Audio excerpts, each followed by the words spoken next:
Zee 24 तास एक पाऊल पुढे। हे आहेत नाशिकचे डॉक्टर विक्रम काळे। आयुर्वेदाचार्य असणाऱ्या काळे यांनी संपूर्ण नाशिककरांना अभिमान वाटावा असं संशोधन केलंय। सुगंधी पाणी तयार करण्याची किमया त्यांनी केली आहे। डॉक्टर काळे यांनी या विषयामध्ये संशोधन करून आपला प्रयत्न यशस्वी केला। त्यांच्या प्रयत्नाचा योग्य सन्मान करत त्यांना पिण्याच्या सुगंधी पाण्याचं पेटंट देण्यात आलेलं आहे। काळे यांच्याकडे येणाऱ्या रुग्णांमध्ये लहान मुलांचाही समावेश असतो। लहान मुलं पाणी पिण्यास टाळाटाळ करतात, त्यामुळे त्यांना अनेक व्याधी जडण्याची शक्यता असते।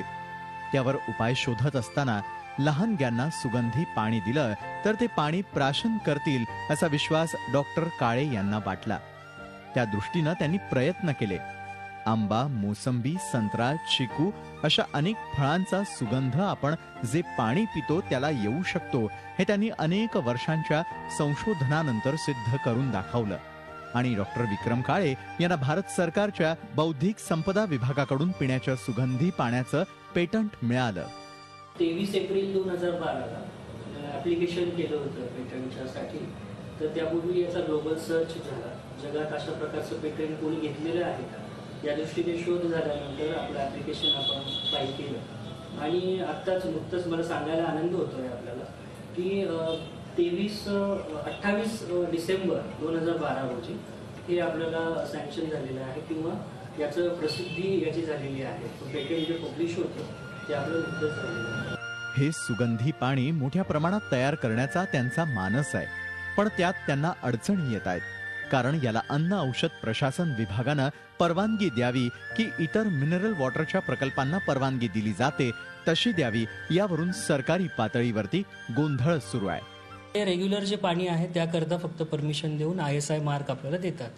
मात्र यामध्ये त्या व्यतिरिक्त ॲडिशनली आपण जे फ्लेवर्स ॲड करतो त्यामुळे याचा काही भाग हा अन्न आणि प्रशासन विभागाच्या अंतर्गत सुद्धा येत असल्यामुळे दोन्ही विभागांमध्ये थोडंसं मी असं म्हणतोय की कार्य करत असतानाचा कोऑर्डिनेशनचा अभाव दिसून येतो काही वेळेला।